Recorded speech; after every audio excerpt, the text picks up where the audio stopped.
he's kind of dissuading him from saying the career is everything. Yeah, sure. Which he's effectively has been the message of the secular world. The career is what matters to you as an individual. That's the only thing that really matters. I've always found it so dubious that to your point, Thomas, this true life, your aspiration, particularly as a woman, and in some cases for a lot of men too, is to be a wage slave to a faceless corporation.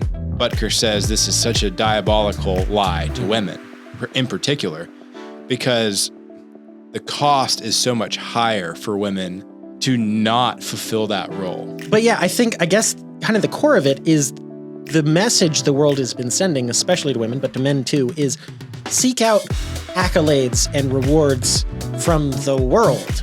Don't care about accolades and rewards from your family, because that's not important. And that's just, that's back asswards.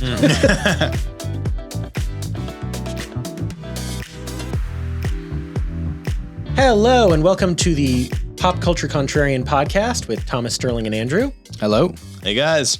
Today we're talking about cancel culture, butt kicks Butker. Say that 5 times fast.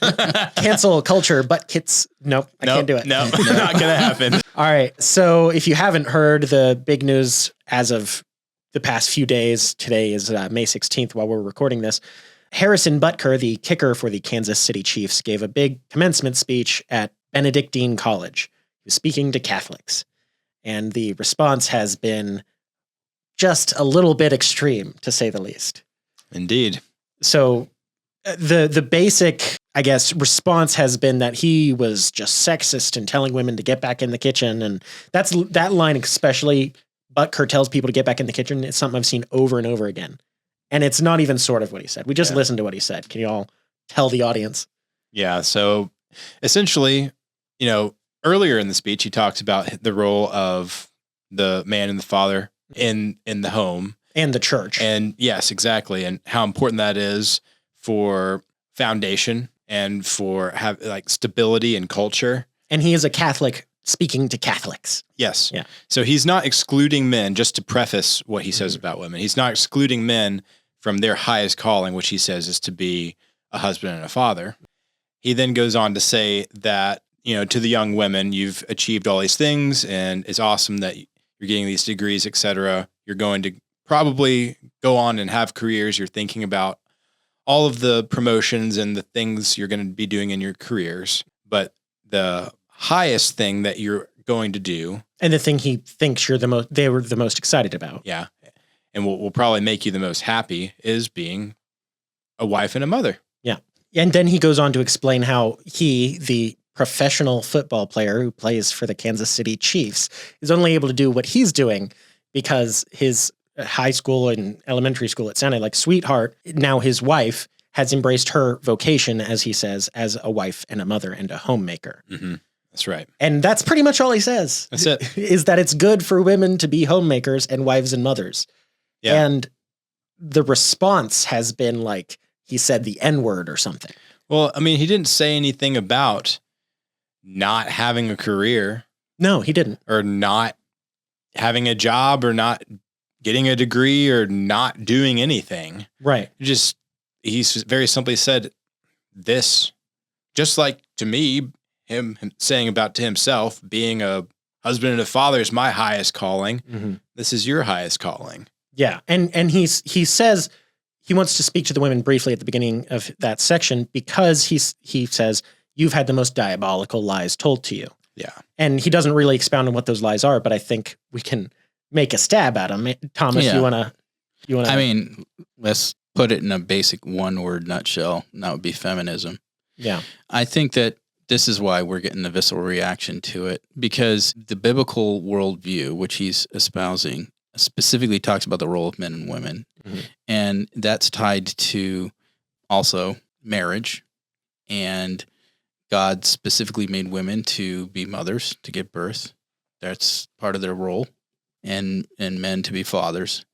And I think that what I found interesting and impressive about his speech, and like most commencement speeches you have this, is you're at a point in your young life where you've just completed a pretty major element to your life to that point. You've got your schooling, at least to that point, kind of completed, and you're just it's like the bird about to launch from the nest in a way, right?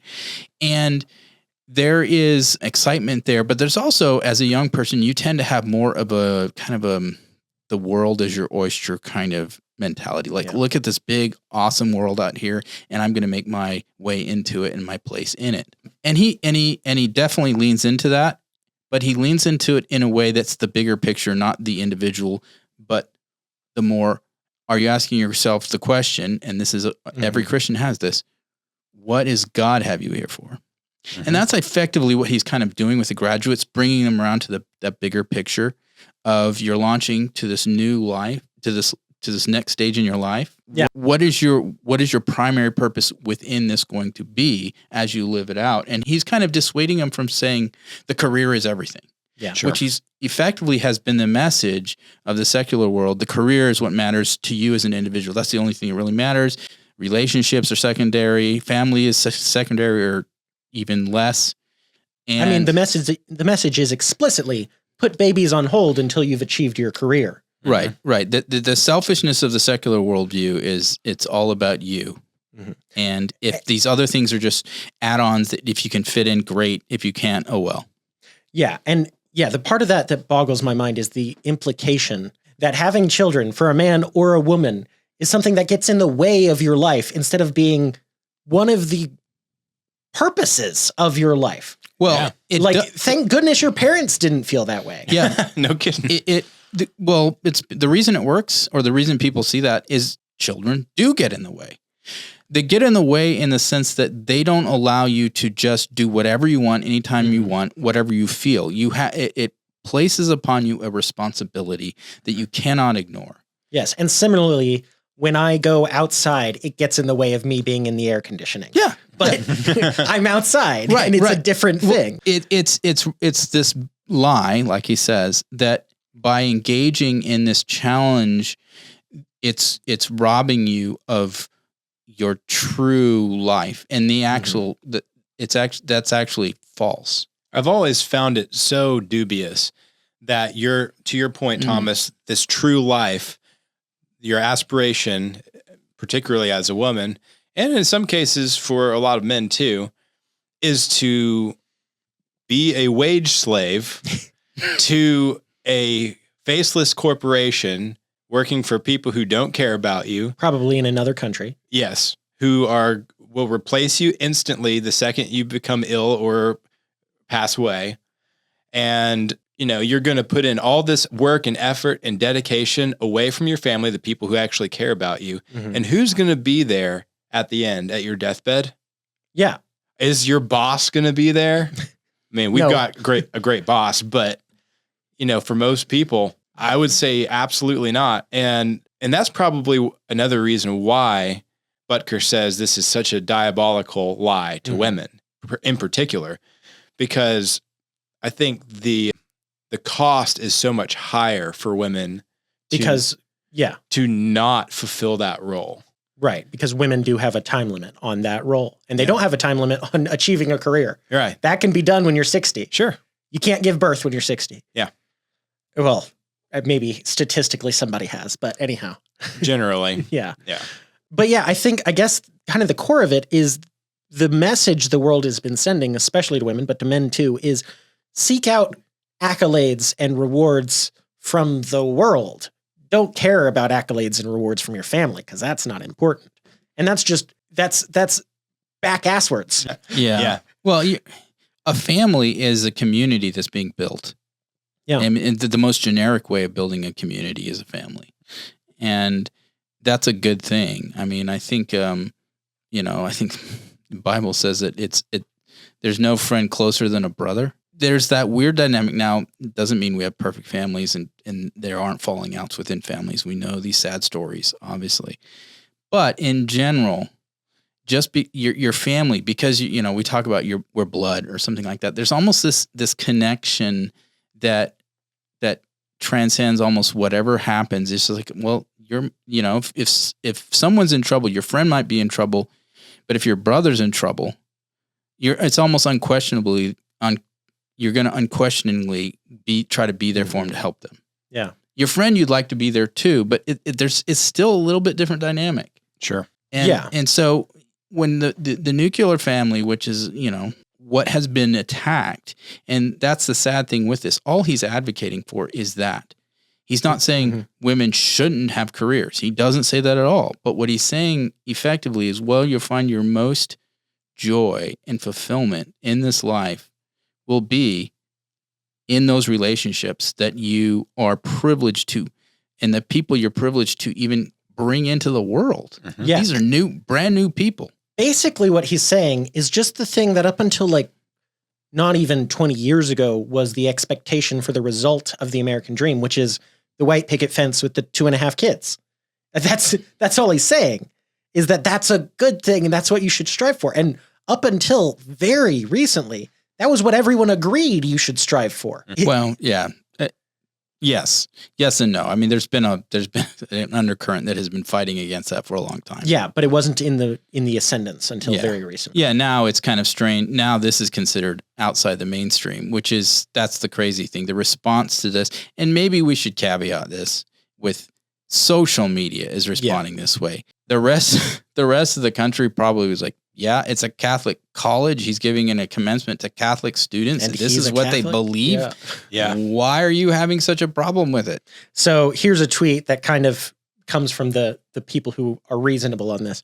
This guy on Twitter says, Harrison Butker didn't beat his wife or knock up half a dozen strippers, so of course the NFL attacks him, talking about Christian values. Oh man, that is savage. Yeah. So that's pretty great. Well, so I mean, the NFL had to step out and apologize or distance themselves from him, as if he wasn't in no capacity was he representing the Kansas City Chiefs here. Right. And that's by saying that people should do the things that are best for their nature. Well, last I checked, we had freedom of speech in this country. And yes, an employer can, if they object to something you said that they feel like will damage their brand. I mean, maybe they can fire you in certain ways, but still it's not the American way. Let's put it that way. And it's sad that you got a bunch of people who are upset because he's challenging or he's expressing a value that they don't like. That's the root of it. They try to smear him as being anti-Semitic. That was false.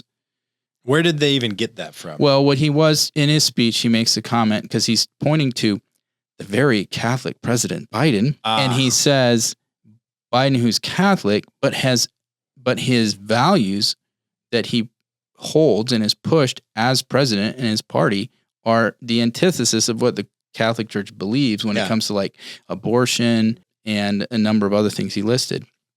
But he also pointed to that stating the fact that Jews killed Jesus is that he was pointing to the Congress has just passed a law saying you can't say truth like that.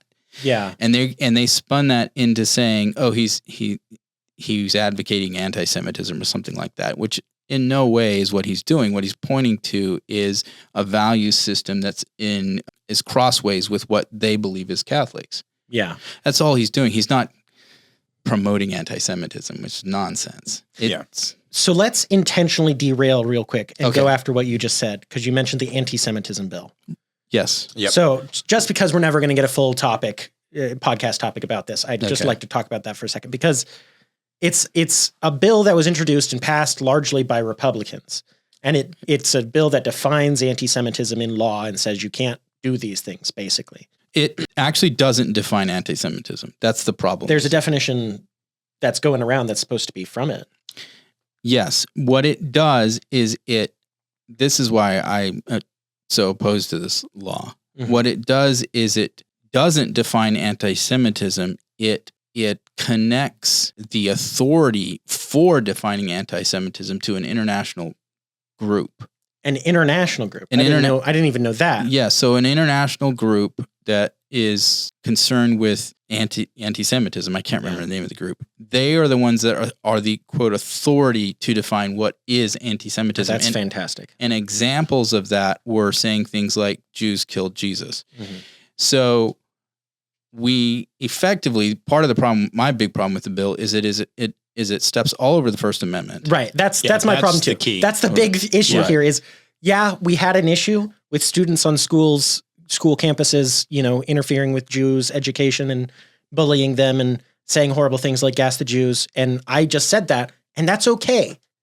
Not that it's okay to think that, but it's okay to say that because we have a First Amendment in this country. I wouldn't say okay. I say you have the freedom to. Yeah. Our country is concerned with preserving the individual right to express the thoughts. Yeah.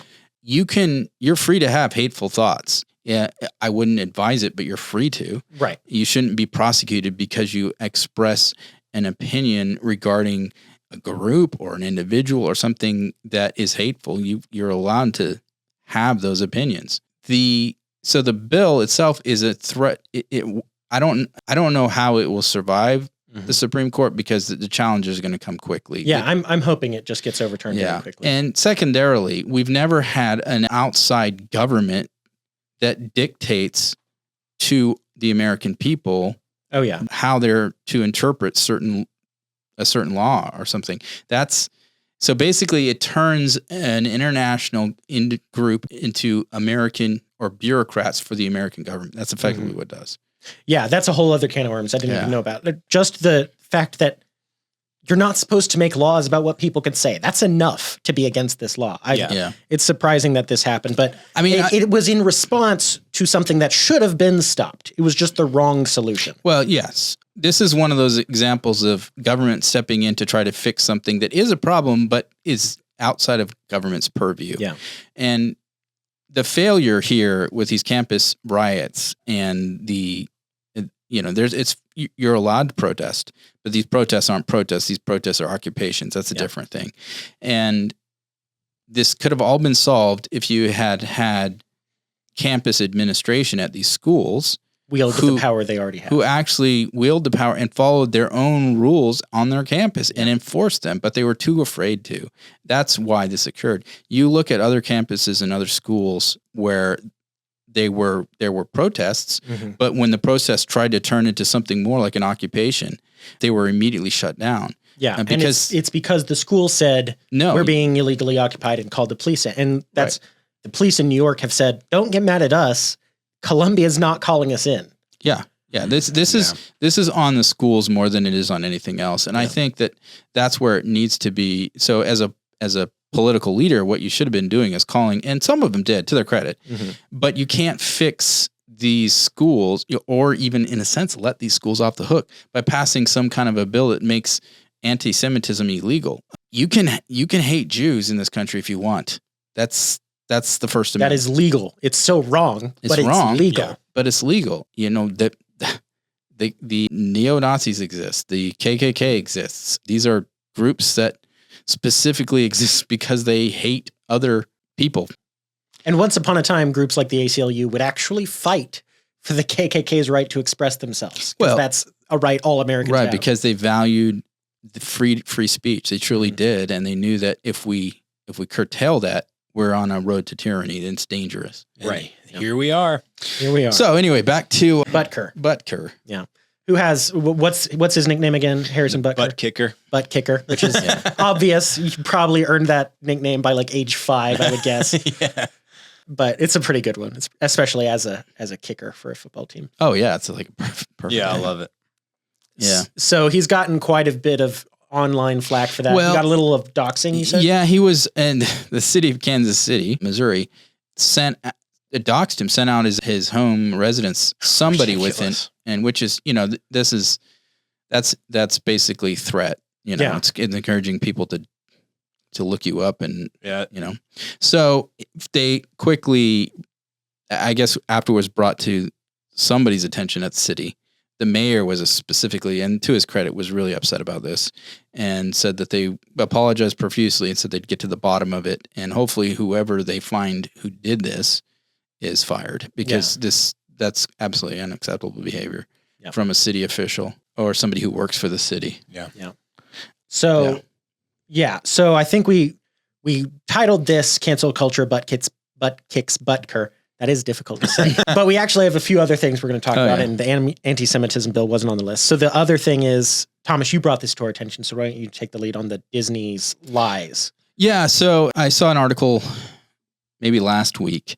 Disney's, I guess the best way to put it, Disney's kind of engaged in a bit of deceit to its shareholders regarding specifically the Lucasfilms that he had acquired in 2012 for 4.05 billion. Yeah. It was projecting that it's been making, it's made several movies, obviously, and that it's been making money off of this investment. Yeah, because The Rise of Skywalker made more money in the U.S. than any movie, or not Rise of Skywalker, Force Awakens. Yeah, that was a blockbuster hit. Yeah, so they've done how many movies since? And then all these 5 movies spin-off series and an stuff. infinite number of TV shows. Yeah. The Mandalorian has become culturally quite relevant. Yeah, that's probably been, you could argue, the most successful of the ventures from this acquisition. Yeah. But they were telling the shareholders, look, they were kind of playing with the numbers, I guess is the best way to put it. Well, it's come out that when you actually look at the numbers accurately, they have lost in this endeavor roughly 2.8 billion. 2.8 billion. How much they're still down versus all the money they've shelled out for this. Right. So they're in the red. Yeah. Still. So I'll read 12 years later. I'll read this brief thing about how they lied to their shareholders real quick. It's a quote from Forbes. We're actually reading it on a different article. The presentation gives the impression that Disney's Star Wars trilogy generated 2.9 times return on the purchase of Lucasfilm. And that's how it's presented to the company's shareholders on their timeline of key events. However, buried in the fine print is the revelation that the purchase price of Lucasfilm, the $4.05 billion, isn't even included in the ROI calculation.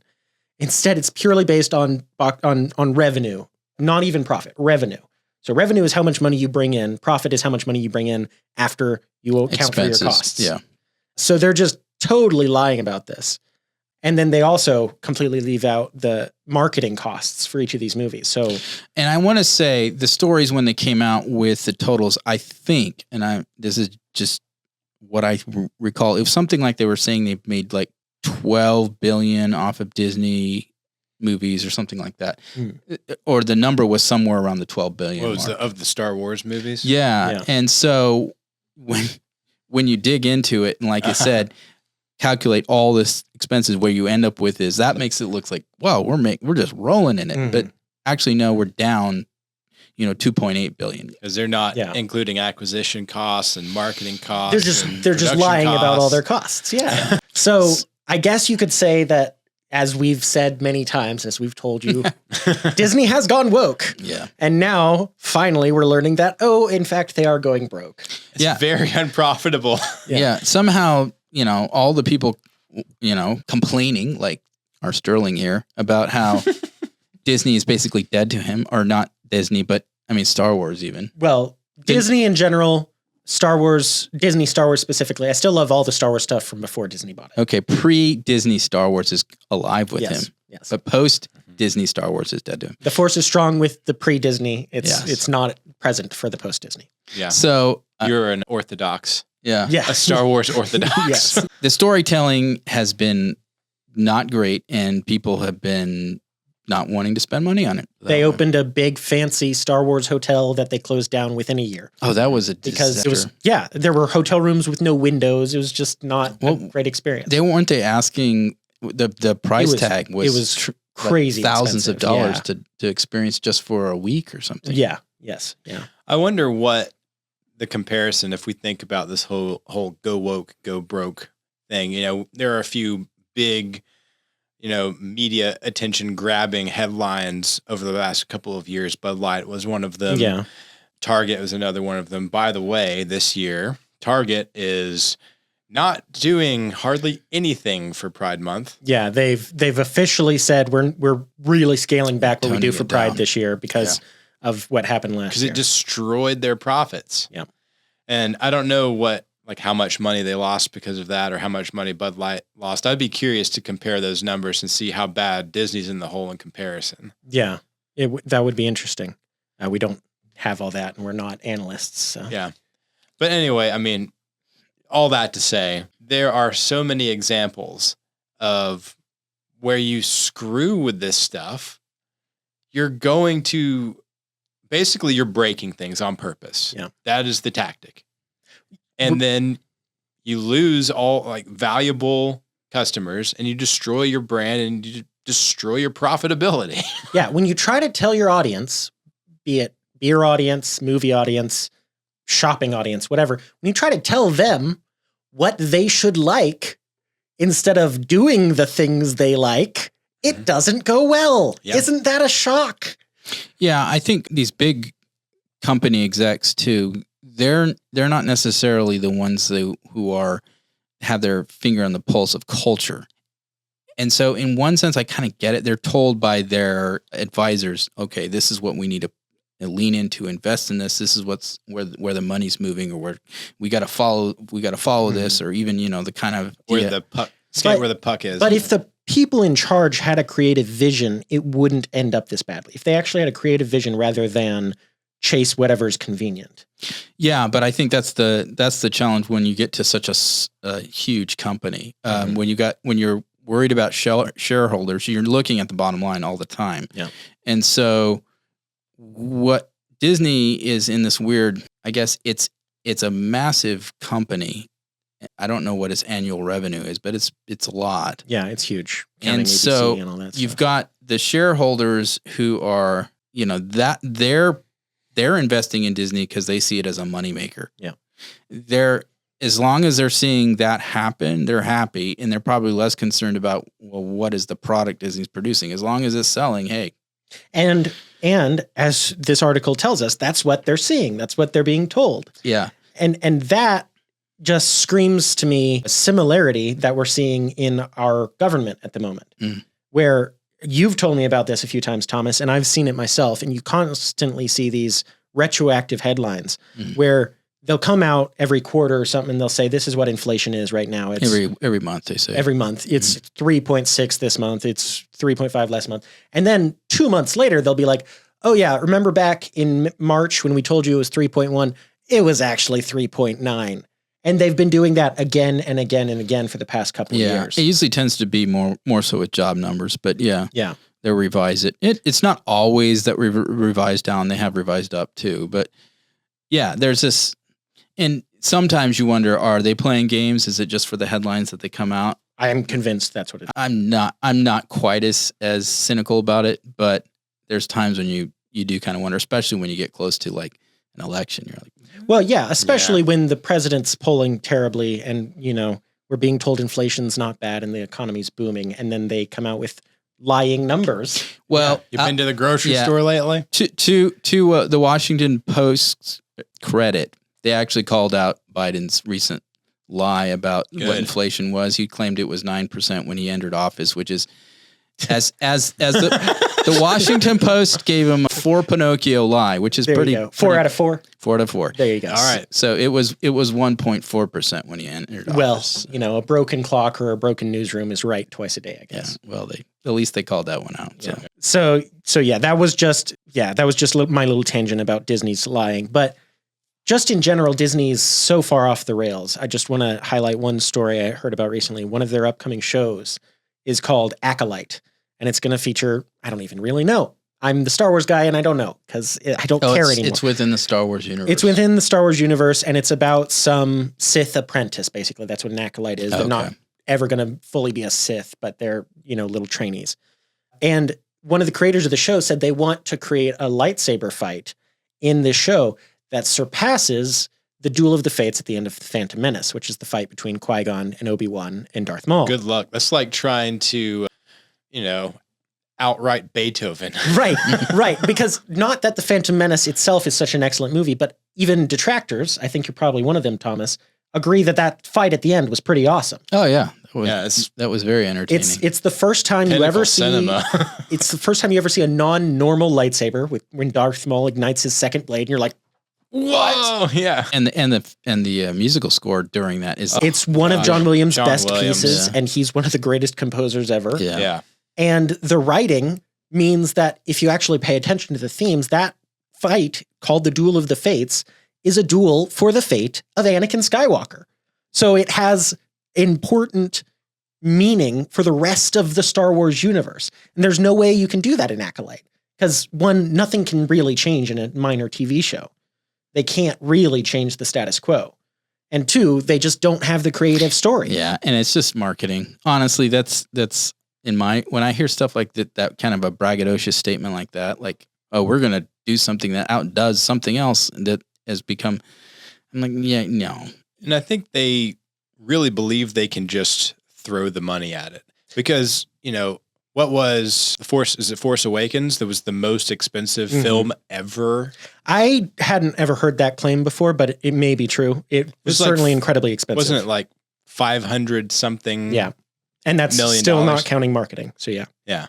So it seems to me that based on that evidence, they have this perception that they can just spend their way into success. Yeah.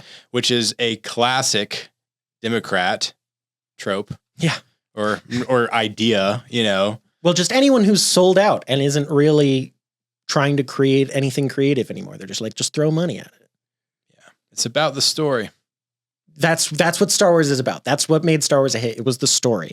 And it's what makes anything that's a movie a hit is it has to have a story. Yeah. It has to have something that people can relate to and gravitate to and are inspired by, or, I mean, we do love our eye candy, but eye candy doesn't make something lasting.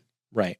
And one of the things that makes a story resonate with people is when it's archetypal. And the archetypes in the original Star Wars trilogy are almost as pure as they get. You get Luke Skywalker, the knight in shining armor, basically. And you get Darth Vader, the evil wizard.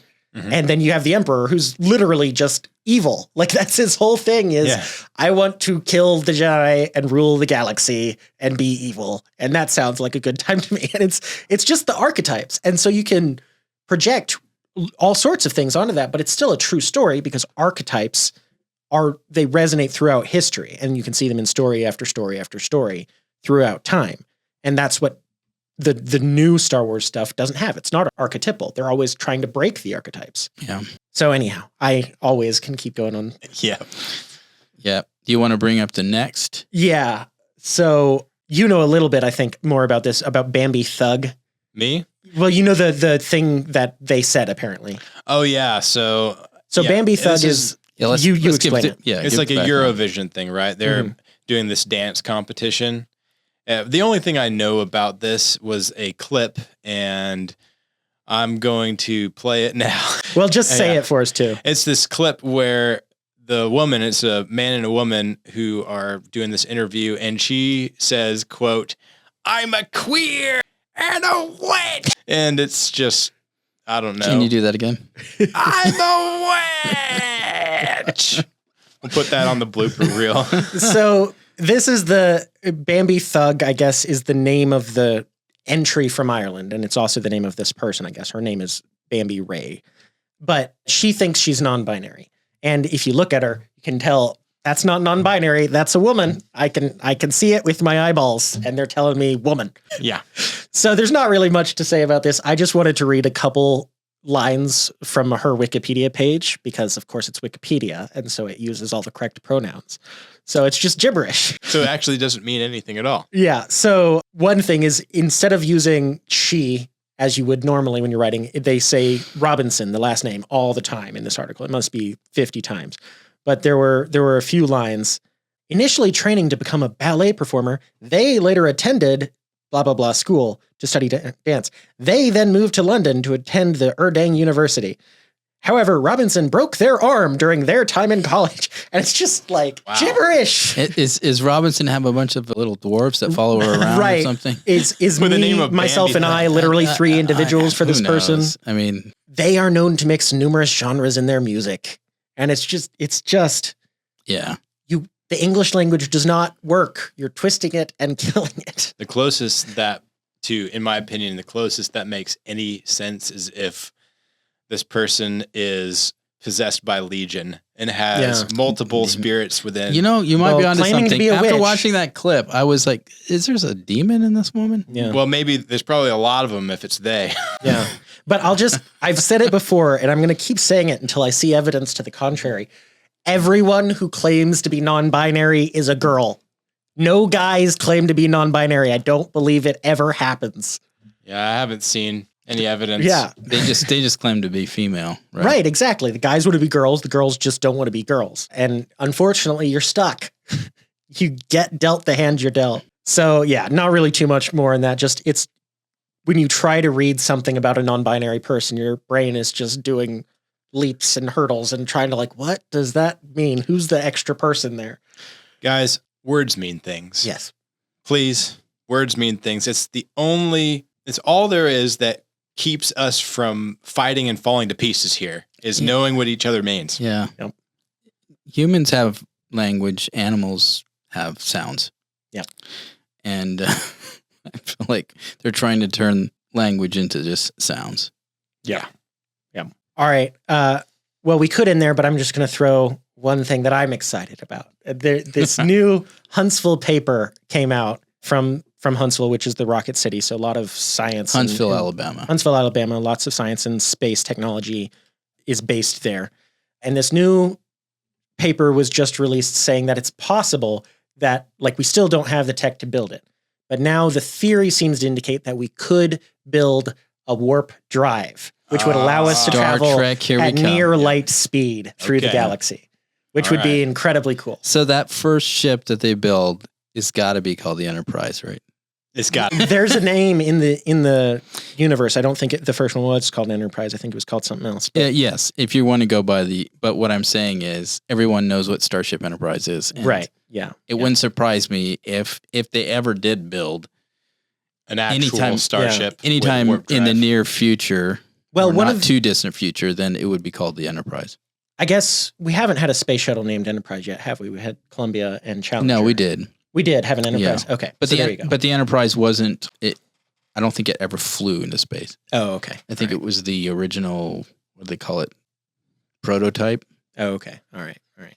Well, I just think that's super cool because if you can actually get physical matter to travel at near light speed with human beings inside it, then that unlocks just all sorts of crazy sci-fi stuff that's been purely sci-fi until now. And now they're saying, in theory, it works. We just need to advance our engineering ability. How long would it take you to get to Mars from Earth? If you're going near light speed, Yeah.